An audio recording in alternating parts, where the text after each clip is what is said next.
জয় হোক যিশু, জয় হোক তোমার সকল ধন্যবাদ। পথে ঘাটে মাঠে বন্ধ করেছো আমার, দেখেছি দেখেছি তোমার প্রেম ব্যবহার। পথে ঘাটে মাঠে বন্ধ করেছো আমার, দেখেছি দেখেছি তোমার প্রেম ব্যবহার। অনুগ্রহ করিয়াছো কত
তোমার করুণায় ধন্য হলাম প্রভু তোমার আশীর্বাদ মাথায় নিলাম প্রভু তোমার করুণায় ধন্য হলাম প্রভু তোমার আশীর্বাদ মাথায় নিলাম তুমি যে বাণী দিয়ে গেছো বিশ্বজনে সে বাণী ছড়াবো মোরা শপথ নিলাম তুমি যে বাণী দিয়ে গেছো বিশ্বজনে সে বাণী ছড়াবো মোরা শপথ নিলাম প্রভু তোমার করুণায় ধন্য হলাম প্রভু তোমার আশীর্বাদ মাথায় নিলাম প্রভু তোমার করুণায় ধন্য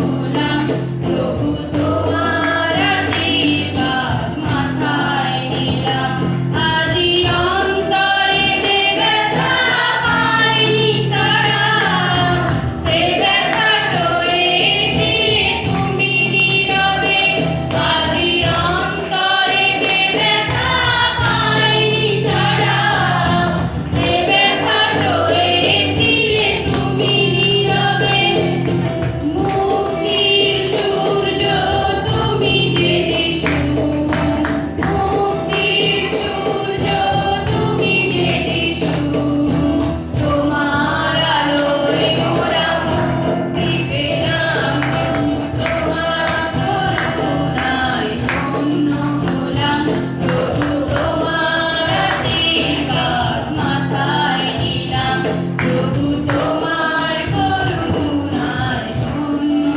হলাম প্রভু তোমার আশীর্বাদ মাথায় নিলাম তুমি যে বাণী দিয়ে গেছো বিশ্বজনে সে বাণী ছড়াবো মোরা শপথ নিলাম তুমি যে বাণী দিয়ে গেছো বিশ্বজনে সে বাণী ছড়াবো মোরা শপথ নিলাম প্রভু তোমার করুণায় ধন্য হলাম প্রভু তোমার আশীর্বাদ মাথায় নিলাম প্রভু তোমার করুণায় ধন্য হলাম প্রভু তোমার আশীর্বাদ মাথায় নিলাম এই পূর্ণ যোগে নিজে আহুতি দিয়ে পবিত্র করে গেছো এই ধরণী এই পূর্ণ যোগে নিজে আহুতি দিয়ে পবিত্র করে গেছো এই ধরণী তাই সব পাপ সব ভেদ ভুলে ঈশ্বরের একটা বাক্য শুনি সেটা অবশ্যই কোনো না কোনো জায়গায় আপনার সঙ্গে কথা বলবে ঈশ্বর। হালেলুয়া। আমরা আজকে রবিবার, বিশ্রামবার এবং প্রভুভোজ সমস্ত কিছু নিয়ে মিলিত তো হয়েছি, কিন্তু আরো একটা বিষয় আছে, সেটা হচ্ছে আমাদের এগরা চার্চের যে পালক মহাশয়, ওনার ছোট্ট কন্যা ঈশ্বর তাদেরকে দিয়েছেন অ্যাঞ্জেল, তার রাইট সেরেমনি আজকে, তার সেই উদ্দেশ্যেও আমরা একত্রিত হয়েছি। তো এই অ্যাঞ্জেলকে আমি যতবার দেখি বলাটা বলা, বেশিরভাগ টাইমটা যখন দেখি আমাদের ঈশ্বরের মহিমাকে মনে পড়ে, আমাদের ঈশ্বরের সেই মহান হাতকে মনে পড়ে। আমরা যতবার অ্যাঞ্জেলের হাসি মুখটাকে দেখি ততবার ঈশ্বরের চেহারাটাকে মনে পড়ে, যে আমাদের ঈশ্বর কি না দিতে পারেন। আমরা তার বিষয়ে শুনেছি অনেক কিছু, কিন্তু অনেকে জানি, যারা জানি না নতুন হয়তো অনেকে জানি না। ডাক্তার অনেক কথা বলেছিল যে হবে না, কোনো চান্স নেই, অনেক কিছু বলেছিল। এর আগেও অনেক সাক্ষ্য আমরা শুনলাম যে কোনো আশা নেই। সিস্টার ময়নার কাছ থেকে শুনলাম কোল রোগ হয়েছিল, তার আঙুল লেগে গেছিল। সেই রকম অ্যাঞ্জেলের বিষয়েও বলেছিল। অনেক ডাক্তারকে দেখিয়েছিলেন, কোনো ডাক্তার বাদ ছিল না। কিন্তু সেই জায়গায় ডাক্তার ফেল করিয়ে সমস্ত কিছুকে উপেক্ষা করে আমাদের ঈশ্বর ভবিষ্যবাণীর মাধ্যম দিয়ে আমাদের অ্যাঞ্জেলকে এখানে উপস্থিত করিয়েছেন আমাদের সবাদের মাধ্যমে। হালেলুয়া। তাহলে আমরা সেই ঈশ্বরের উদ্দেশ্যে এক হয়েছি এবং সেই অ্যাঞ্জেলকে যে পাঠিয়েছেন সেই ঈশ্বর, সেই অ্যাঞ্জেল এবং ঈশ্বরের উদ্দেশ্যে আজকে এক হয়েছি। তো যে ঈশ্বর অ্যাঞ্জেলকে পাঠিয়েছেন, আজকে সেই ঈশ্বরের একটু গুণগান, সেই ঈশ্বরের একটু মহিমা আমরা দেখব। সেই ঈশ্বরের মুখনিসৃত কিছু বাক্য আমরা আজকে শুনবো। আমি বিশ্বাস করি আপনারা সেটা ধ্যান দিয়ে একটু মন দিয়ে শুনবেন। যদি কারোর কোনো খাবার বা নেওয়ার থাকে একটু নিয়ে এসে চেয়ারগুলোকে পজিশন অনুযায়ী গ্যাপগুলোকে পূরণ করে দিন, কেননা মাঝখানে গ্যাপ থাকলে দেখতে খারাপ লাগে, শোভনীয় লাগে না। কারণ আমাদের ঈশ্বর সিস্টেমের ঈশ্বর, আমাদের ঈশ্বর শোভনীয় ঈশ্বর, আমাদের ঈশ্বর সুন্দরের ঈশ্বর। তাই আমরা খুব সুন্দরভাবে নিজেদেরকে যত্ন সহকারে আগে বসাবো, নিজেদের মনটাকে আগে স্থির করবো, তারপরে আমরা ঈশ্বরের এই পবিত্র বাক্যকে শুনবো। আমি কোনো পাঁচটা, আমি বারবার বলি, আমি কোনো 5টা ডিগ্রি করিনি। এটা ঈশ্বরের প্রথমে আমি মহিমা করেছি এবং তারপরে আমি এটা চার্চের পালক মহাশয়কে বলি, ঈশ্বর এবং সেই পালক মহাশয় পেছন থেকে ধাক্কা দিয়েছে বলে আজকে এই জায়গায় আমি 2-1টা কথা হয়তো বলতে পারবো। তো আপনারাও সেখান থেকে প্রার্থনা করুন যেন ঈশ্বর আমার মধ্য দিয়া আমি এবং আপনারা প্রত্যেকেই যেন ঈশ্বরের বাক্যে আমরা আশীর্বাদ পেতে পারি। হালেলুয়া। তো বাক্য চলাকালীন আমরা যেন এদিক সেদিকে একটু মনটাকে যেন না দিই, একটু যেন এই জায়গায় স্থির করে। হ্যাঁ আছে আমাদের বাড়ি, হ্যাঁ আছে অনেক সমস্যা, কিন্তু সমস্যাগুলোকে একটু বাইরে বেরিয়েছে দেখুন একবার যে ঈশ্বরের বাক্য আনন্দ দেয় কি দেয়। চলুন আমরা প্রত্যেকে চোখ বন্ধ করি এবং একটু প্রার্থনা করি। অনেক আরাধনা শুনলাম, অনেক প্রার্থনা শুনলাম। ব্রাদার বিশ্বজিৎকে ধন্যবাদ দিই, অনেক প্রার্থনা তিনি করলেন। শুভঙ্কর সুন্দর শর্ট মেসেজ দিলেন, সুন্দর আরাধনা টিম আরাধনা করলো, কিডস অ্যাক্টিভিটিস দেখলাম, সবেতে ঈশ্বরের আশীর্বাদ পেয়েছি। এরপরে আমরা একটু ঈশ্বরের সেই মুখনিসৃত বাক্যতে যাব। তার আগে আমরা মনকে স্থির করে আসুন, সেই ঈশ্বরের জন্য একটু প্রার্থনা করি। পবিত্র মঙ্গলময় সদা প্রভু তোমায় ধন্যবাদ দিই। আমরা প্রভু গো, তোমার চোখে এখন কিরকম লাগছে আমি জানি না, কিন্তু তোমার বাক্য বলে তোমরা যখন একের বেশি আমার নামে উপস্থিত হও, আমি সেখানে উপস্থিত থাকি। আমি বিশ্বাস করি আজকে তুমি আমাদের মাঝখানে এই জায়গায় উপস্থিত আছো প্রভু। তুমি আমাদের প্রত্যেকের পাশে আছো প্রভু, তুমি আমাদের প্রত্যেকের সঙ্গে আছো প্রভু।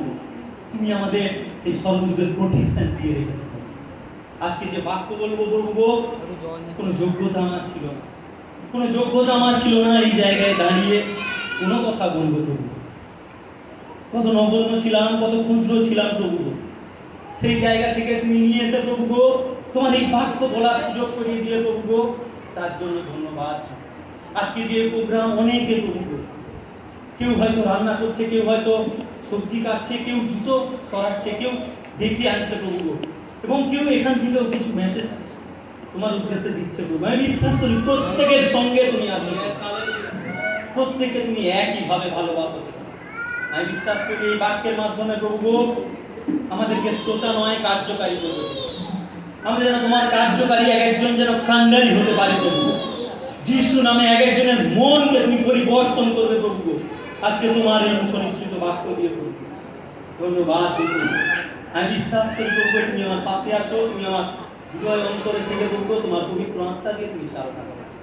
যদি বাক্যতে কোনো কিছু বলা ভুল হয়ে থাকে তুমি ক্ষমা করো, যদি কোনো যোগ বিয়োগ করে থাকি প্রভু তাহলেও ক্ষমা করো।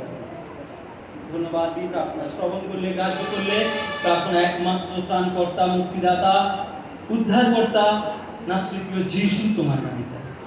আমেন। Hallelujah, hallelujah, hallelujah.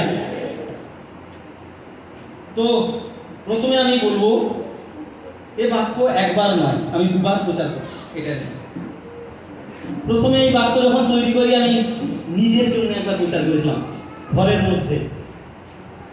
এই বাক্য প্রথমে আমি নিজের জন্য প্রচার করি, তারপরে এই বাক্য আবার একবার দ্বিতীয়বার আমরা সবাই মিলে একসঙ্গে শুনব। এটা আমার প্রথমবার নয় এই বাক্য। তো এই বাক্যর জন্য আমাদের সেই আত্মার প্রয়োজন। আমরা অনেকে নতুন আছি, নতুন থাকলেও কোনো অসুবিধা নেই। ঈশ্বরের আত্মা নতুন পুরাতন কোনো বিচার করে না। ঈশ্বরের আত্মা হচ্ছে স্বাধীনতার ঈশ্বর। ঈশ্বরের আত্মা আজকে আমি 10 বছর জেনেছি কি আজকে আমি প্রথমবার এসেছি, তাতে কোনো ফারাক পড়ে না। ঈশ্বর যে প্রথমবার এখানে এসছে তাকেও যেমন ভালোবাসেন, যে 10 বছর ধরে বড় বড় প্রচার করে আসছেন, বড় বড় প্রভুর কাজ করে আসছে, অনেক দিন ধরে কাজ করে আসছে, তাকেও সেইভাবে ভালোবাসেন। কোনো প্রভু বিচার করেন না যে এ বড় এ ছোট। প্রভু বিচার করেন শুধুমাত্র পাপ আর পবিত্র নিয়ে। পাপ আর পবিত্র নিয়েই শুধু ঈশ্বর বিচার করেন। আর কে পুরাতন, কে নতুন, কে আমরা প্রভুতে অনেকটা বেড়েছি, কে কমেছি, তাতে কোনো ঈশ্বরের কাছে মূল্য রাখে না। কারণ ঈশ্বরের বাক্য বলছে, একটা আমরা স্টোরি জানি যে কয়েকজন মজদুর সকাল থেকে কাজ করছিল এবং কয়েকজন মজদুর অনেকটা দেরি করে এলো। যখন বেতন দেওয়ার সময় হলো, সমান ভাগে বেতন পেল সবাই। তখন একজন প্রশ্ন করছে, তারা তো অনেক দেরিতে এসছে, তাদেরকেও, আর আমরা তো অনেক আগে থেকে এসে পরিশ্রম করছি, সবাইকে একই বেতন দেওয়া হলো কেন? ঈশ্বর বলছেন, আমার ইচ্ছা, আমি কি করব। তাই ঈশ্বর আমাদের প্রত্যেককে একইভাবে আশীর্বাদ করে। নতুন, ছোট, পুরাতন, আগে পরে কোনো কিছু ঈশ্বর বিচার করেন না। ঈশ্বর সবসময় তার সন্তানদেরকে দেখেন।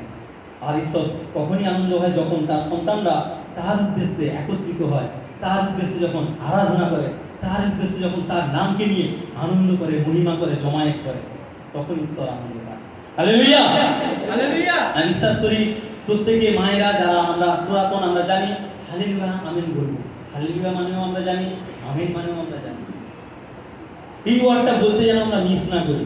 মাঝে মাঝে আমি কিন্তু এই ওয়ার্ডটা বলবো, আপনারাও কিন্তু সঙ্গে সঙ্গে বলবেন, অবশ্যই আশীর্বাদ পাবেন। Hallelujah, hallelujah. তো আজকে যে প্রচারের পয়েন্ট আমি বলবো,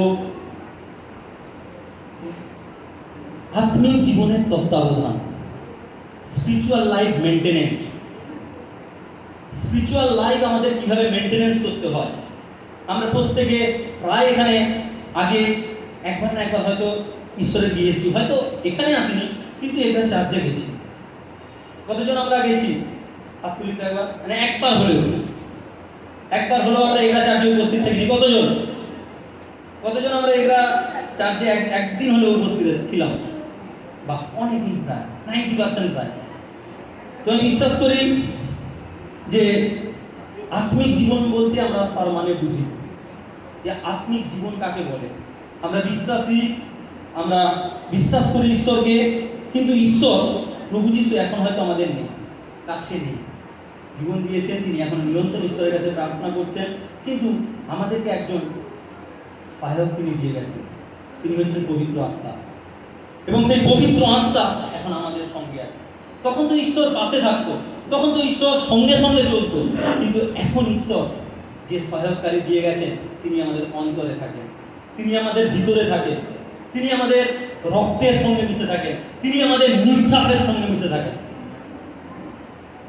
তাই আমরা সেই পবিত্র আত্মা বা স্পিরিচুয়াল যে লাইফের তত্ত্বাবধান কীভাবে, মেনটেনেন্স কীভাবে করতে হয়, আমরা দেখবো আজকে। আমি 5টা পয়েন্ট বলবো, 6টা পয়েন্ট আছে, কিন্তু বাক্য আছে 5টা পয়েন্টে। তো আমি বলবো প্রত্যেকটা জিনিসের একটা মেনটেনেন্স করতে হয়। আমরা যারা জিম করি, যারা শরীর চর্চা করি, তাদেরকেও মেনটেনেন্স করতে হয়। সকালে উঠে তাদের একটা খাওয়া রুলস থাকে, তাদের একটা টাইম থাকে যে কোন টাইমে তারা সেই ব্যায়াম করবে, কোন টাইমে কোন খাবার খাবে। একটা বাইক কিনলে তার মেনটেনেন্স করি, কোন টাইমে আমাকে গিয়ে মানে মেকানিকের কাছে নিয়ে গিয়ে তাকে সার্ভিসিং করাতে হবে। এগুলো আমাদের একটা মেনটেনেন্সের পর্যায়ে পড়ে। আমাদের কিছু কিছু মানুষের ব্যাংক ব্যালেন্স আছে, সেগুলোকেও আমাদের মেনটেনেন্স করতে হয় মাঝে মাঝে। কত শুরু উঠলো, কত টাকা জমা হলো, বা এই কাগজটা KYC ফর্ম ফিল আপ হলো কিনা, প্রত্যেকটা জিনিসের একটা মেনটেনেন্স আছে। মেনটেনেন্স যদি কোনো জিনিসে না করা হয়, তাহলে সেই জিনিস কিন্তু টিকবে না, সেই জিনিস কিন্তু ক্ষণস্থায়ী।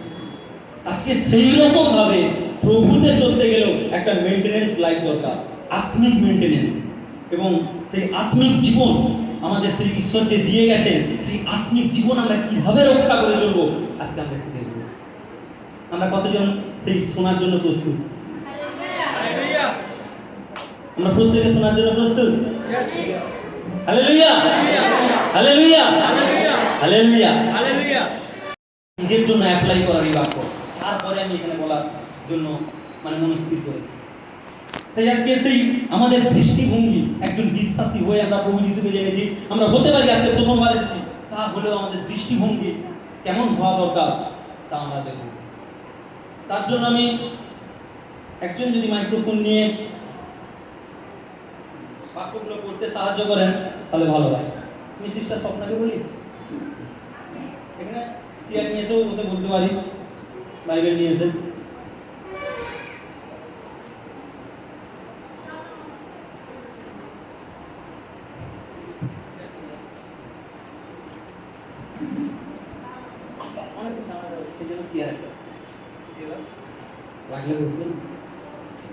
প্রথম মথি 6 অধ্যায় 22-23 পদ আমি বলতে পারবো। নতুন নিয়ম মথি পুস্তক 6 অধ্যায় 22-23 পদ। আমি জোরে করতে বলবো, বাক্যগুলো যেন আমরা প্রত্যেকে শুনতে পাই।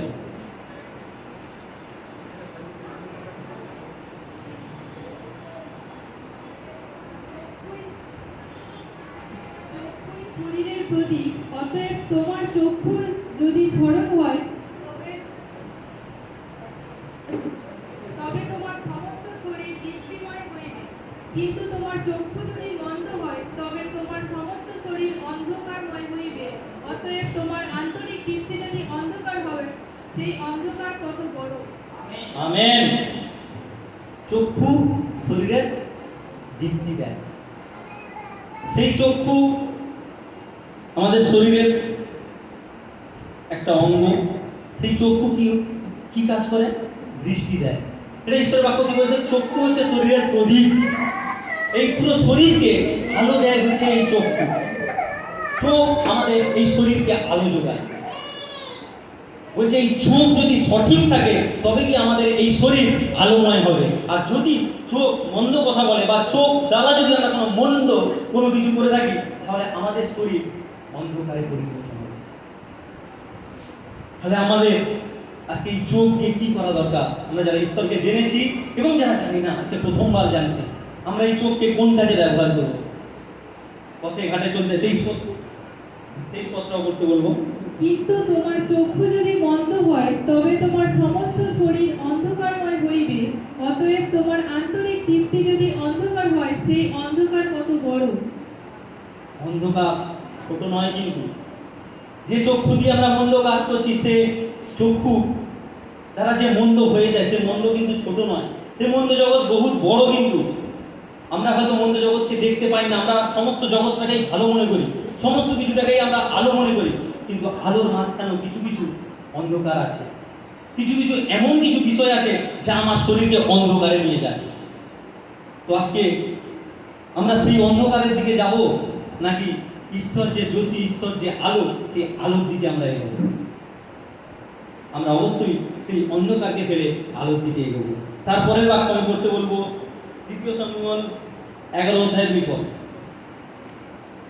2 শমূয়েল 11 অধ্যায় 2 পদ।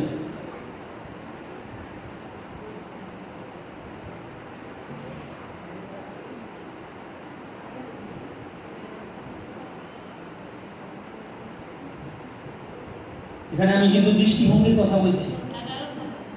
11:2 পদ।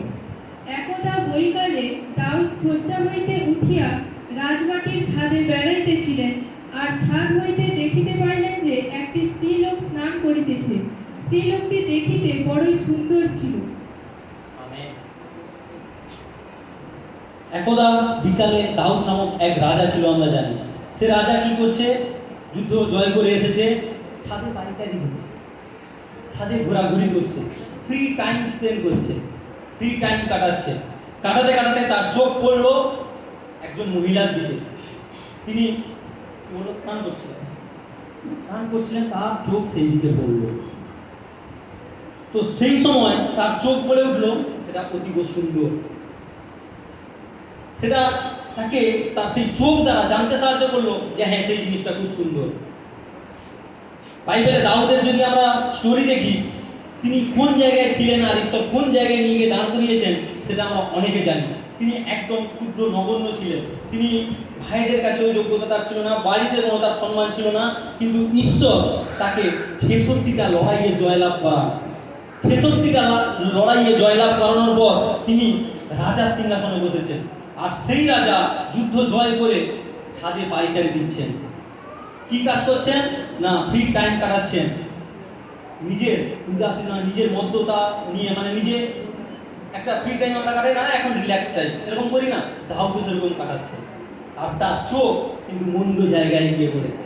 আর সেই মন্দের দ্বারা দাউদ এমন পাপ করলেন যে তাকে মানে ঈশ্বর দ্বারা অনুতাপ করালো এবং তার স্বামীকে মারলো, সে তাকে বিয়ে করলো, এরকম অনেক কিছু আছে। আমি ভেতরে যাব না, তাহলে একটা বাক্য নিয়েই শেষ হয়ে যাবে। আমি জাস্ট পয়েন্টগুলোকে ছুঁয়ে যাব, যে সেই চোখের কথা আমি বলছি। তাই শুধু আমাদের চোখটাকেই জানতে হবে, তারপরে অনেক কিছু মন্দ তার সঙ্গে ঘটেছে। একবার ভাবুন, সেই 66টা যুদ্ধ জয় করেছে, যাকে মাটি থেকে ঈশ্বর তুলিয়েছেন, তার সময়টা কিভাবে কাটছে। তাকে আবার সেই প্রথমে চলে যেতে হয়েছে, যে প্রথম যে ছিল সেই জায়গায় ঈশ্বর তাকে নিয়ে চলে যায়। এতদিনের অভিষেকে তাকে হারাতে হয়, আবার তার অনুতপ্ত মন আসে এবং আবার তাকে ঈশ্বর হয়তো সেই জায়গায় দেয়। কিন্তু সে অ্যাটলিস্ট বুঝতে পেরে যায় যে আমি ভুল করে ফেলেছি, এবং সেই রিপেন্ট হার্ট নিয়ে, সেই অনুতপ্ত হৃদয় নিয়ে সেই ঈশ্বরের কাছে যায়। আজকে আমাদের ব্যস্ত থাকতে হবে। আজকে আমরা যারা বিশ্বাসী ব্যস্ত থাকি ফোনে কথা বলা, ব্যস্ত থাকি ফোনে গেম, ব্যস্ত থাকি রাস্তায় চলতে চলতে এদিক সেদিক দেখতে, ব্যস্ত থাকি অনেক সময় মুভিজ দেখতে, ব্যস্ত থাকি অনেক সময় সিরিয়াল দেখতে। আমাদের ব্যস্ত থাকতে হবে প্রভুতে। এতদিন দাউদ প্রভুতে যখন ব্যস্ত ছিল, তার চোখ কিন্তু কোনো দিকে পড়েনি। আমি সিস্টারকে গীতসংহিতা 25:15 বাক্য রাখি, এতদিন কোনো দিকে তার চোখ পড়েনি। যখন সে অ্যাচিভ করে নিয়েছে, যখন সে ফ্রি টাইম কাটাচ্ছে, তখন তার চোখ দিয়ে পড়েছে মন্দতার দিকে। সে তখন ঈশ্বরে ব্যস্ত নেই, ব্যস্ত কিসে হয়ে পড়েছে? সুন্দর কোন জিনিসটা আছে জগতে। আর সুন্দর তো সে নিজেই, যে কোন জায়গায় ছিল সেখান থেকে তাকে তুলে দাঁড় করেছে। তার কাছে এর থেকে বড় সুন্দর আর কি হতে পারে? কিন্তু সেই কথা তার মাথা থেকে উঠে গেছে। তার কাছে তখন সুন্দর হয়ে দাঁড়িয়েছে সেই স্নান করা একজন মহিলা। আমাদের চোখ বড়ই মন্দ, এই জগৎ বড়ই মন্দ। অনেক কিছু এরকম জিনিস আমরা দেখতে পাই, ফোন ঘাঁটলে, ফোন খুললে, এরকম হয়তো ডাইরেক্ট না দেখলেও ফোনের মাধ্যমেও করছি। আমাদের আঙুল সেখানে আটকে যাচ্ছে না তো, সেটাকে আসে ফোনে, আমি বলবো না যে আসে না, সেইটাকে সুইপ করছি না, আমার সেখানে আমরা আটকে যাচ্ছি। আজকে আমরা জানি না, আজকে ঈশ্বর জানে। আজকে আমিও কি করছি ভেতরে কেউ জানে না। বড় বড় কথা আমি এখানে বলতে পারি, কিন্তু বিচার ঈশ্বর নিয়ে আসে। হয়তো আমরা ভাবি কেউ দেখছে না, কে দেখছে, কেউ নেই এখানে, কিন্তু ঈশ্বর দেখছে না আমাদের। তারপরে আমি গীতসংহিতা 25:15 পদ পড়তে বলবো। আমার দৃষ্টি নিরন্তর সদাপ্রভুর দিকে, কেননা তিনি আমার চরণ জাল হইতে উদ্ধার করিবেন। আমেন। Amen, amen. আমার দৃষ্টি কার দিকে হওয়া উচিত? সেই দাউদ আবার বলছে, সেই দাউদের লেখা আবার কি, সে অনুতপ্ত হয়ে সে সেই ভগ্নচূর্ণ হৃদয় নিয়ে ঈশ্বরের কাছে গেছে। সে বুঝতে পেরেছে যে আমি ভুল করে ফেলেছি। আবার সেই দাউদ সেই গীত লিখছে, কি বলছে আবার একবার, আমার দৃষ্টি নিরন্তর সদাপ্রভুর দিকে, কেননা তিনি আমার চরণ জাল হইতে উদ্ধার করিবেন। আমার দৃষ্টি যেন সদা প্রভুর দিকে থাকে। আমার দৃষ্টি যদি প্রভুকে ছাড়া অন্য কিছুতে গেছে, আমি একজন বিশ্বাসী হয়ে আমার দৃষ্টি যদি এদিক ওদিক ওদিক হয়েছে, পথে চলতে গেলে অনেক কিছু সামনে আসবে, কিন্তু সেটাকে আমাকে রিসিভ করতে হবে, তার কিন্তু কোনো মানে নেই। এগুলো হচ্ছে এক একটা শত্রু, এগুলো হচ্ছে এক একটা ব্যভিচারী শত্রু।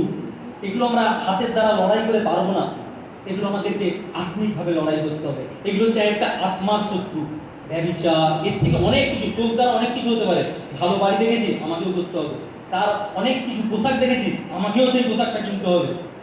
এই সমস্ত দিক দিয়ে কিন্তু আমার এই চোখ অনেক কিছু লোভ নিয়ে আসে, অনেক কিছু পাপ নিয়ে আসে।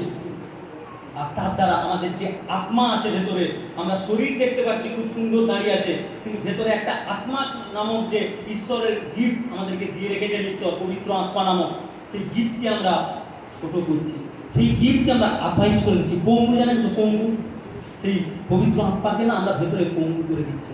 কারণ তার সঠিক যে খাবারটা, সেই খাবার আমরা দিচ্ছি না, আমরা শরীরের খাবার দিচ্ছি, আমরা অভিলাষের খাবারগুলোকে খাচ্ছি, কিন্তু আমাদের যে সেই আত্মার খাবার, সেই আত্মার খাবারটা আমরা কিন্তু ঠিকভাবে দিতে পারছি না। তাই জন্য আত্মা আমাদের পরপর যে আত্মা কথা বলার দরকার, সেই আত্মা পরপর ছোট হতে চলেছে। তাই আজকে আমরা মন্দিরের দিকে এগিয়ে যাচ্ছি। আমাদের এই আত্মিক শত্রুগুলোকে বুঝতে হবে যে এই আত্মার ক্ষতি করবে আমার, তাই একে আমি কোনো মতে আমার শরীরে প্রবেশ করতে দেবো না। আমি চোখ আমার সদা প্রভুর দিকে রাখবো। আমি চোখ আমার সেই ঈশ্বর, যে ঈশ্বর আমাকে নিচ থেকে উপরে তুলেছে। আমরা অনেক সাক্ষ্য শুনেছি, এখনো শুনলে অনেক সাক্ষ্য বেরোবে। সেই ঈশ্বরের দিকে আমার চোখ রাখবো, চোখ আমার এদিক সেদিক নয়। Hallelujah, hallelujah. এরপরে আমরা 2 নম্বর পয়েন্ট দেখি, আমাদের কথোপকথন বা আমাদের কথাবার্তায় সতর্কতা। আমাদের কথোপকথন বা আমাদের কথাবার্তায় সতর্কতা, আমরা কিভাবে কথা বলছি একজন বিশ্বাসী হয়ে, আমাদের মুখ কিভাবে চলছে, আমার মুখ কি আওয়াজ বের করছে, সেটা আজকে দেখি। বাক্য আমি দেখবো যাকব 3:5 যাকব 3:5 এবং যাকব 5:12।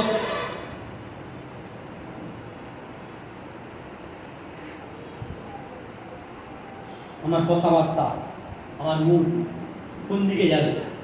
আমার মুখ একজন বিশ্বাসী পরিচয় দেয়, না আমার মুখ কি বলে? আজকে বাক্য কি বলছে দেখি একবার। আমরা সবসময় বাক্য দ্বারা দেখবো, বাক্য যদি না থাকে বাক্যর বাইরে আমরা যাবো না। বাক্য যদি লেখা আছে তো ঠিক আছে, গ্রহণযোগ্য, নিলাম, কিন্তু বাক্যর বাইরে যে কেউ বলবেন আগে বাক্যতে দেখান তারপর। যাকব 3:5। তদ্রূপ জিহ্বাও ক্ষুদ্র অঙ্গ বটে, কিন্তু মহাদর্পের কথা কহে। দেখো কেমন অল্প অগ্নি কেমন বৃহৎ বন প্রজ্বলিত করে। আমেন। দেখো জিহ্বা শরীরের কেমন ক্ষুদ্র অঙ্গ। জিহ্বা কত ক্ষুদ্র অঙ্গ না? শরীরে দেখো হাত কত বড় বড় আছে, পা আছে, মাথা এত বড় আছে, কিন্তু জিহ্বা এইটুকু একটা অঙ্গ। সেই অঙ্গ দ্বারা আমরা কি পাপ করছি? মানে এমন একটা কথা বলে ফেলছি। আগেকার দিনে ঘুরে ভাষায় একটা কথা বলতো, মুখ ফসকিনে বংশ মরে আর পা ফসকিনে নিজে মরে। শুনেছি না মায়ের? আমরা শুনেছি মুখ ফসকিনে বংশ মরে আর পা ফসকালে নিজে মরে। কথাটা কিন্তু ছোট হতে পারে, কিন্তু অনেক কিছু মিনিং দিয়ে যায়। মুখ ফসকে আমরা কি কথা বলছি, মুখের দ্বারা আমি কি বলছি। আমি যে একজন বিশ্বাসী, আমি যে ঈশ্বরের সন্তান, জীবিত ঈশ্বর আমার যে শুনতে পাওয়া যায় গালিগালা, অনেক শুনতে পাওয়া যায়, হাত তুলে অনেক কিছু। এখন হয়তো আমরা এই জায়গা থেকে কিছু বলতে পারবো না কথা কোনো, কিন্তু আমরা জানি কি দ্বারা আমরা মুখকে খারাপ করি। অনেক বাজে কথা আছে যার দ্বারা আমরা মুখকে খারাপ করি এবং ঈশ্বরকে ছোট করি। তারপর আমি পড়তে বলবো তারপরে পড়তে বলবো 2 রাজাবলী 4:23-26। আমার মুখ কি কথা বলছে? আমার মুখকে আজকে একবার পরীক্ষা করি। যেখানে আমরা বসে আছি প্রত্যেকে আমার মুখকে একবার ভাবি। আমরা এখন হয়তো বলছি না, কিন্তু বাইরে গেলে আমার কথা কি বেরোচ্ছে, বাইরে গেলে আমি একে অপরের সঙ্গে কথা কি হতে পারে, বিশ্বাসী না হতে নাও পারে, বিশ্বাসী তার সঙ্গে আমি কেমন বিহেভিয়ার করছি আমাদের শুনতে হবে, আমাদের জানতে হবে। 2 রাজাবলী 4:23, তারপরে 26। 2 রাজাবলী 4:23। তিনি কহিলেন, অদ্য তাহার নিকটে কেন যাইবে? অদ্য অমাবস্যাও নয়, বিশ্রামবারও নয়। নারী কহিলেন, মঙ্গল হইবে। মঙ্গল হইবে। তাকে জিজ্ঞাসা, এখানে একটা বড় স্টোরি আছে। একজন মায়ের তার ছেলে মারা গেছে, সন্তান মারা গেছে, সে দেখেছে। তার স্বামী জিজ্ঞাসা করছে, আজকে কোথায় যাচ্ছ? আজকে তো অমাবস্যাও নয়, বিশ্রামবারও নয়, আজকে তুমি যাচ্ছ কোথায়? এত তড়িঘড়ি করেছে, একটা গাধা নিয়ে তড়িঘড়ি করে বেরিয়েছে যাবে বলে। কিন্তু তার স্বামী জিজ্ঞাসা করছে, সে তো স্বামীকে এই কথাটা বলতে বলেনি যে তার সন্তান মারা গেছে। এই কথাটা না বলে সে বলছে মঙ্গল বা সাধু বা সমস্ত সময় সুন্দর কথা আমাদের মুখে যেন থাকে। কোনো রকম আমাদের মধ্য থেকে যেন কোনো নেগেটিভ কথা না বেরোয়। যে আমার মুখ, হ্যাঁ আছে বাড়িতে সমস্যা, আছে বাড়িতে অনেক অভাব, আছে অনেক কিছু বিপদ, আছে রোগ, কিন্তু আমার মুখ কি কথা বলছে। তারপরে পত্রা পড়ি 26।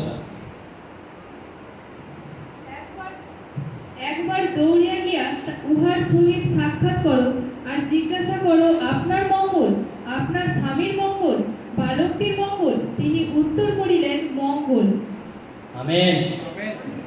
সে গিদিয়নকে এলিসা গিদিয়নকে বলছে যে গিদিয়ন না গেছি, সে বলছে যে তুমি যাও গিয়ে জিজ্ঞাসা করো তো তার সমস্ত কিছু মঙ্গল আছে কিনা, তার স্বামীর মঙ্গল, তার সন্তানের মঙ্গল, তার গিয়ে সমস্ত কিছু মঙ্গল আছে কিনা জিজ্ঞাসা করো। সে তো হন্তদন্ত হয়ে ছুটে আসছে। সে তখন তার শিষ্যকে এলিসার শিষ্যকে বলছে সমস্ত কিছু মঙ্গল। ভাবুন একবার, একটা মা তার সন্তান মারা গেছে, সে কাঁদতে কাঁদতে বা আঁকুবাকু হয়ে কোথায় বলবে যে আমার সন্তান মারা গেছে, আমি কি করবো বুঝতে পারছি না, তোমার গুরু কোথায় ডাকবো, আমি তার কাছে প্রার্থনা নেবো, আমার সন্তানকে আমি জীবিত করবো, সেই কথা না বলে সে বলছে সমস্ত কিছু মঙ্গল। এটা সাধারণ বিষয়? এটা সাধারণ বিষয় একটা মায়ের ক্ষেত্রে, একটা বাবার ক্ষেত্রেও নয়, একটা মায়ের ক্ষেত্রেও নয়। সন্তান তার বহুমূল্য। সেই সন্তান মারা গেছে, ঘরে শুয়ে দিয়েছে, সেই সন্তানের জন্য সে আজকে বলছে সমস্ত কিছু মঙ্গল। এবং সে মঙ্গল বলে সে তারপরে পদ যদি আমরা পড়ি দেখতে পাই, বলছে আমার প্রভুকে আমি কি চেয়েছিলাম সন্তান, তারপরে প্রার্থনা করায় এবং সে এলিজা গিয়ে তার উপরে শুয়ে প্রার্থনা করে সে সন্তান কিন্তু বেঁচে ওঠে। কিন্তু তারপরে একটা কথা বলে, আমার প্রভুকে আমি কি সন্তান চেয়েছিলাম, সে তখনও বলেনি। আমাদের যদি এতটুকু কোনো বিপদ চলে আসে, প্রভুর কাছে গেছিলাম, কোনো তো হলো না, 10 বার গেলাম, 20 বার গেলাম, কোনো কাজ হলো না। যখন তার সন্তান মারা গেছে, সে কতটা দূর, সে সেখান থেকে তার গৃহ থেকে চলে এসেছে, তারপরে সে বলছে যে আমার প্রভু। ভাবুন, আমরা সমস্ত বিপদ আপদ মানে দেখতে থাকি এবং বিশ্বাসী হয়ে দাঁড়িয়ে থাকার পরে আমরা বলতে পারি, ঈশ্বরের প্রশংসা করতে পারি? পারি না। অনেক সময় আমরা অনেক সময় ভেঙে পড়ি। আমার প্রভু কথাটা বলাটা সহজ, শুধু প্রভু আর আমার প্রভু কথাটার মধ্যে কিন্তু অনেকটা ফারাক আছে। আমার প্রভু সে অহংকারের সঙ্গে বলছে, গর্বের সঙ্গে বলছে যে আমার প্রভু। বলতো প্রভুর কাছে এসেছি, প্রভুকে কি আমি চেয়েছিলাম না, এরকম ক্যাজুয়ালি সে বলতে পারতো। কিন্তু সে বলছে আমার প্রভু, তার মানে তখনও সে প্রভুকে কিরূপ ভাবে নিজের হৃদয়ে বসিয়ে রেখেছে আমরা তার বাক্য দ্বারা দেখতে পারি। আমরা পারি সেই বিশ্বাস রাখতে, আমরা পারি সেই মুখে কথাকে শেষ পর্যন্ত সঠিক রাখতে। হ্যাঁ, আমার ঘরের কেউ হসপিটাল বেডে শুয়ে আছে, তারপরেও বলতে পারি সমস্ত কিছু ঠিক, বলতে পারি? পারি না। আমাদের পক্ষে সম্ভব না, আমাদের পক্ষে সম্ভব না, কিন্তু আমাদের বলতে হবে। না বললে জগৎ বড়ই মন্দ। কেউ যদি তোমার এতটুকু কোনো একটা নেগেটিভ কথা শুনেছে, কি রে কোথায় যাচ্ছিস, আমার বাড়িতে এরকম অসুবিধা, আমি সেই ব্যাপারটা নিয়ে কি করবে? ভালো কিছু বলবে নাকি?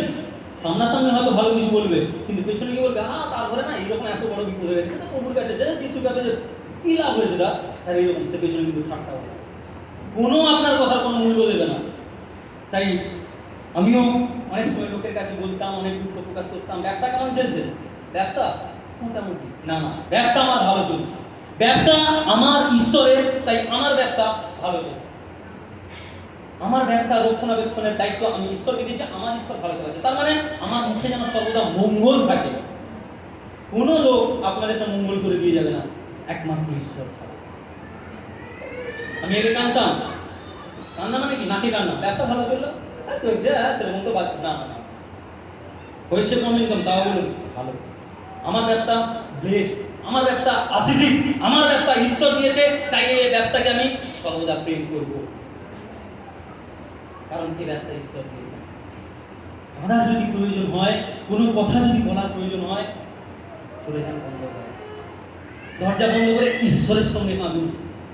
একটা চোখের জলকে না হাতের কটুরিতে, ঈশ্বর বাক্য বলছে তোমার একটা চোখের জলকে আমি হাতের কটুরিতে ধরে রাখি, একটা জল আমি মাটিতে ফেলতে দিই না।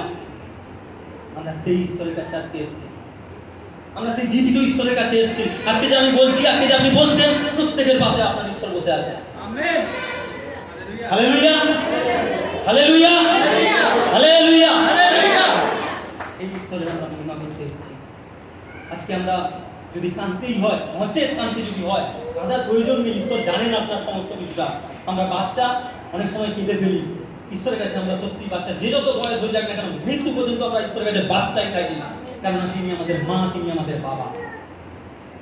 দুগ্ধপান করা সন্তানকে তার মা ছাড়তে পারে, কিন্তু ঈশ্বর কখনো তাকে ছাড়ে না। তাই সন্তান তার বাবা মার কাছে এসে অনেক কিছু বায়না ধরে, কাঁদে, কিন্তু বাবা মা জানে যে তার সন্তানকে কোন সময় কোন জিনিসটা দিতে হবে। রাত্রেবেলা যদি কোনো বাচ্চা আইসক্রিম চায়, দেবেন আপনি? আপনি জানেন তার ভালোটা, আপনি জানেন তার অসুবিধাটা। তাই বাবা যখন প্রয়োজন হবে অবশ্যই দেবেন। আমরা মানুষ পারি না, আমাদের মানুষের শরীর, তাই আমাদের কান্না আসে। আমি বলবো মানুষের কাছে নয়, বলতে হয়, কোনো পরিজনের কাছে নয়, কোনো আত্মীয় স্বজনের কাছে নয়। প্রত্যেক আত্মীয় স্বজন ছেড়ে দেবে, প্রত্যেক পরিজন আত্মীয় সমস্ত কিছু আপনাকে ছেড়ে দেবে, কিন্তু আপনার ঈশ্বর কখনো ছাড়বে না। Hallelujah, hallelujah, hallelujah, hallelujah, hallelujah. আমরা সেই মহান ঈশ্বরের সামনে উপস্থিত হয়েছি আজকে। আমরা সেই মহান ঈশ্বরের কাছে আজকে যদি কাঁদতেই হয়, আজকে আমরা একটা ডিসিশন নেব যে আমরা ঈশ্বরের কাছে গিয়ে কাঁদবো। আজকে যদি কোনো কিছু খারাপ ভালো যা কিছু আছে, আমি খারাপটাও বলতে পারি, কেননা তিনি আমার বাবা, তিনি ঈশ্বরের আগে তিনি আমার বাবা। আমি বাবার কাছে গিয়ে খারাপ বলতেও পারি, সেটা আমার আর তার প্রার্থনা পার্সোনাল ব্যাপার। কোনো মানুষের কাছে চোখের জল ফেলবে, প্রত্যেকটা চোখের জল আপনার পায়ে মিশিয়ে দিয়ে পায়ে মারিয়ে মানে গলিয়ে দিয়ে চলে যাবে। কিন্তু ঈশ্বরের কাছে বলবেন এক একটা চোখের জল কিন্তু ধরে রাখবেন। হালেলুয়া। আমি তৃতীয় পয়েন্ট দেখি অন্যকে সম্মান। আত্মিক লাইফকে আমার সঠিক নিয়ে চলতে গেলে আমি একজন বিশ্বাসী হয়ে যদি আমি সঠিক আমার আত্মাকে নিয়ে চলি এবং আমার বিশ্বাসীর লাইফটাকে যদি সঠিকভাবে দাঁড় করিয়ে রাখতে চাই, তাহলে আমাকে অন্যকে সম্মান করতে হবে। সেটা ছোট হতে পারে বা বড় হতে পারে। যোহন 3:28-30 পদ, সে ছোট হোক বা বড় হোক, আমাকে কিন্তু সম্মান করতেই হবে।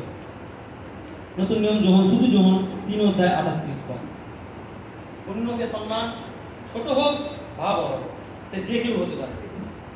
আমার কাছে, আপনার কাছে, প্রত্যেকের কাছে, প্রত্যেকে আমরা ঈশ্বরের সন্তান। সে ছোট হতে পারে বা বড় হতে পারে। হালেলুয়া। তোমরা আপনারই আমার সাক্ষী যে আমি বলিয়াছি আমি সেই খ্রিস্ট নহি, কিন্তু তাহার অগ্রে প্রেরিত হইয়াছি।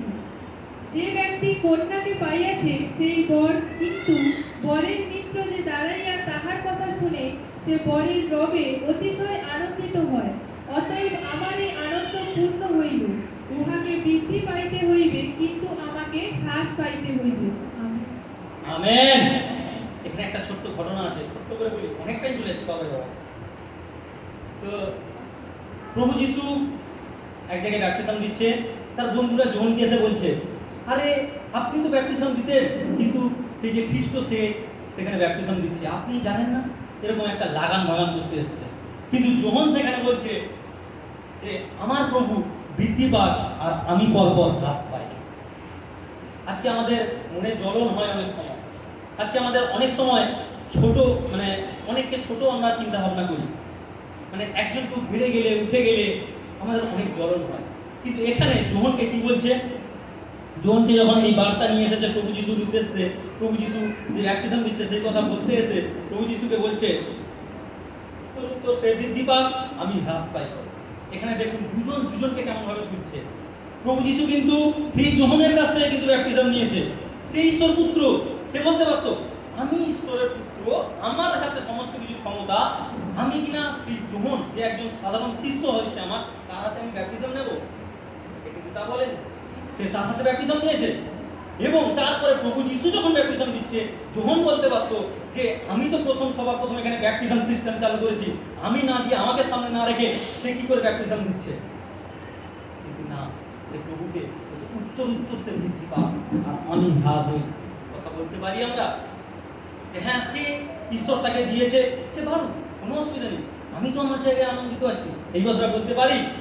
পারি না। কিন্তু এখানে যোহন এতটা ছোট হচ্ছে, বলছে উত্তর সে বৃদ্ধি পাক, আমি যেন হ্রাস হই, আমি যেন ছোট হই, আমি যেন নগণ্য হয়ে যাই, কোনো অসুবিধা নেই, আমার প্রভুর নাম যেন উঠে ওঠে। আমার স্পিরিচুয়াল লাইফকে যদি আমি ঠিক করে রাখতে চাই, আমাকে অন্যকে সম্মান করতে হবে। যেরকম প্রভু যিশু যোহনকে করলো এবং যোহন প্রভু যিশুকে করলো। আমি একজনের সঙ্গে হয়তো হাত মেলাতে গেলাম, আমি ধরুন বাকিদার সঙ্গে হাত মেলাতে গেলাম, গলা মেলালাম, জয় যিশু বললাম, তার ছেলে পাশে স্থান আছে, আমি তাকে কেয়ার করছে, ছোট, কোনো কেয়ার করলাম না, একদিন সেও বড় হবে। আর ঈশ্বরের রাজ্য ছোট, ঈশ্বর বলছে যা শিশুর মতো মন হয় সারা প্রথম স্বর্গরাজ্যে ঢোকার অধিকার আছে। শিশুর মতো মন না করলে স্বর্গরাজ্য প্রবেশ নেই। তাহলে আমি তার বাবার সঙ্গে করলাম জয় যিশু কেমন আছো, কিন্তু তার ছেলেকে একবার কথা বললাম না, সে ছোট বলে। ছোট কিংবা বড় আমাদের কাছে প্রত্যেকে সমান। আমাদের অনার করা শিখতে হবে, অনার করা শিখলে তবে কি আমাদের স্পিরিচুয়াল লাইফ ঠিক থাকবে। Hallelujah, hallelujah, hallelujah, hallelujah. তারপরে 4 নম্বর পয়েন্ট, যেখানে কেউ নেই সেখানে আমি কেমন, যেখানে কেউ নেই সেখানে আমি কেমন। আমি বাইবেল পড়তে বলবো আদি পুস্তক 39 অধ্যায় 7 এবং 11 পদ, 7 থেকে 11 পদ। এই সকল ঘটনার পর তাহার প্রভু সেই যোসেফের প্রতি দৃষ্টিপাত করিল, আর তাহাকে কহিল আমার সহিত শয়ন করো। কিন্তু তিনি অস্বীকার করত। আপন প্রভুর স্ত্রীকে কহিলেন, দেখুন এই বাটিতে আমার হস্তে কি কি আছে, আমার প্রভু তাহা জানেন না, আমারই হস্তে সর্বস্ব রাখিয়াছেন। এই বাটিতে আমা অপেক্ষা বড় কেহই নাই। তিনি সমুদ্রের মধ্যে কেবল আপনাকেই আমার অধীনা করেন নাই, কারণ আপনি তাহার ভার্যা। অতএব আমি কি রূপে এই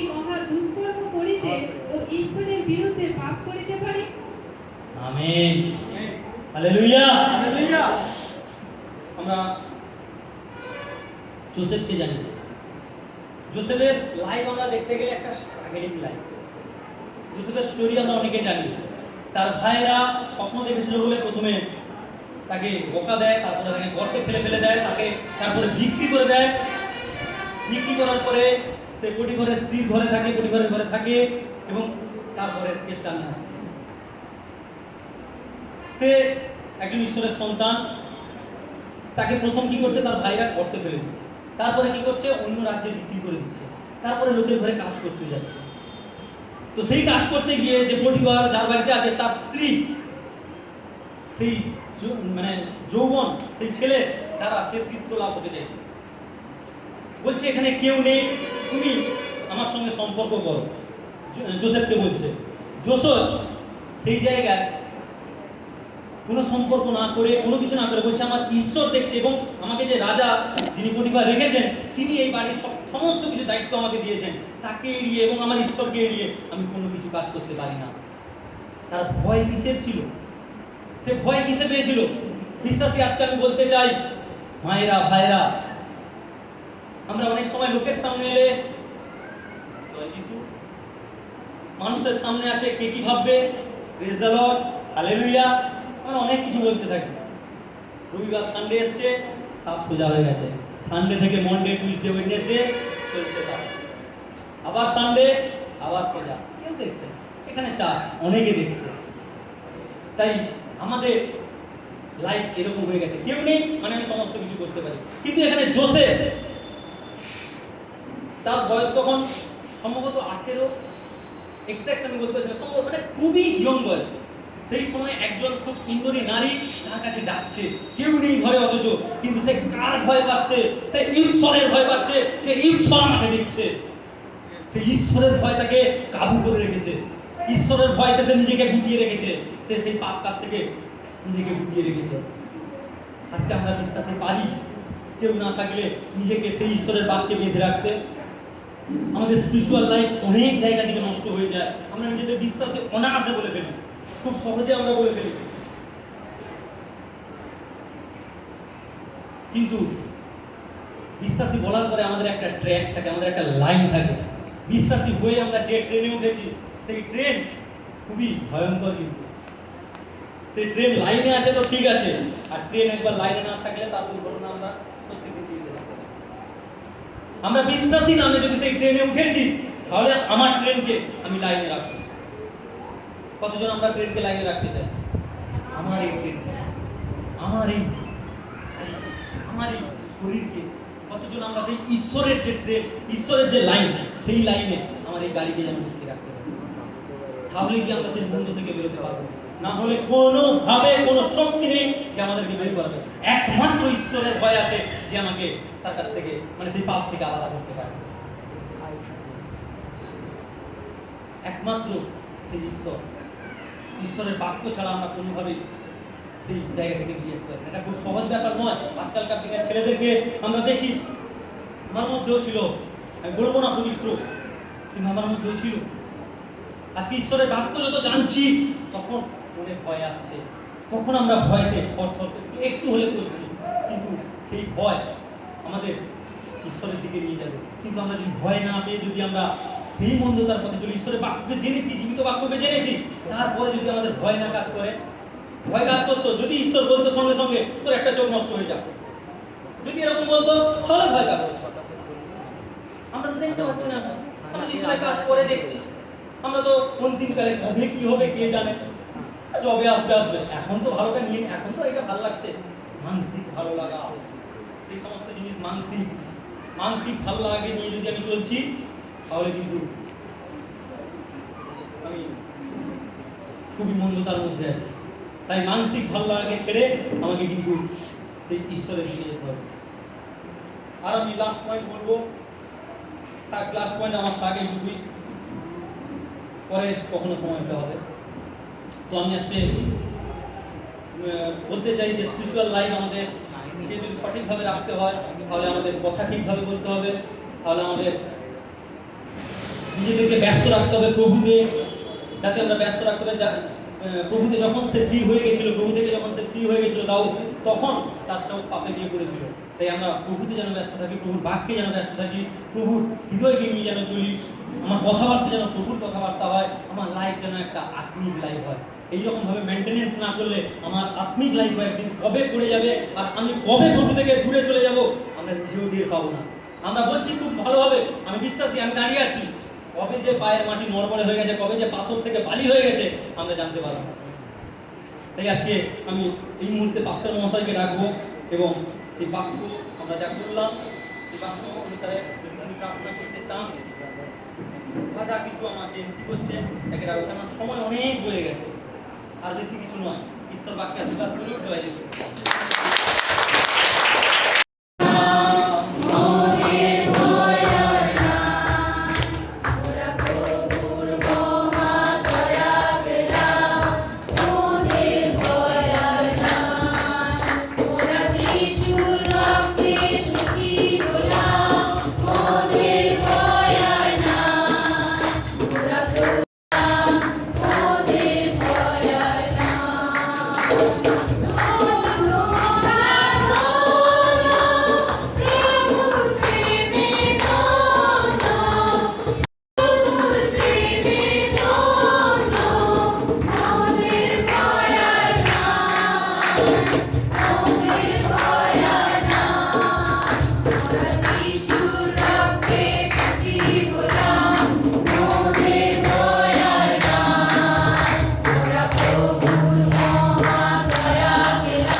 যেন এই রুটি এবং পান পাতা আমাদের জীবনে সুস্থতা নিয়ে আসে, শান্তি নিয়ে আসে, পরিবারের মঙ্গল নিয়ে আসে।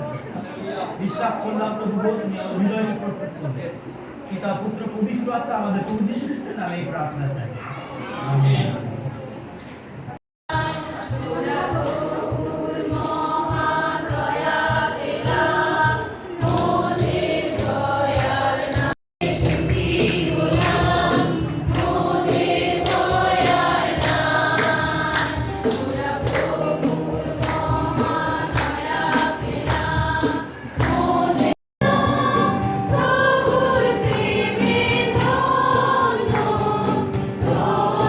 Oh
বুঝলেন হবে, তিনি রুটি নিয়ে ভেঙে বললেন, এটা আমার শরীর, যতবার তোমরা এটা ভোজন করবে আমার স্মরণার্থে করো।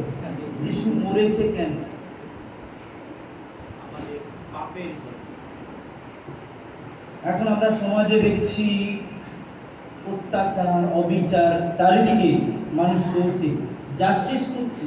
জাস্টিস কে দেবে? প্রভু যিশু দিয়ে গেছে। আমার হৃদয়কে যদি পরিবর্তন না করি, কোনোদিন জাস্টিস পৃথিবীতে আসবে না। যে আমরা আমাদের চোখকে কন্ট্রোল না করি, আমাদের ইন্দ্রিয়কে দমন না করি, তাহলে কোনোদিন ঈশ্বরের রাজ্য আসবে না। আজকে আমাদের হৃদয়কে পরিবর্তন, যিশু যে শরীর এবং রক্তকে প্রত্যেক সপ্তাহ ভোজন করছি কিন্তু পরিবর্তন হচ্ছে না, লাভ নেই। আজকে সিদ্ধান্ত করুন, প্রভু আজকে পুরনো পথে আর ফিরবো না। চলুন আমরা নিজেদের হৃদয়কে আরেকবার পরীক্ষা করি, নিজের জন্য প্রার্থনা করি। বিশ্বাস করলাম তুমি প্রার্থনা শুনলে। তোমার বাক্য থেকে কিছুক্ষণ আগে আমরা শুনেছি প্রভু, সেই পা রেলের পাত যেরকম সরে গেলে জীবন চলে যায়, সেরকম তোমার সেই বাক্যের পথ থেকে যদি সরে যাই তাহলে আমাদের জীবন নরকে যাবে। আজকে সূচি করো, বিশ্বাস করলাম।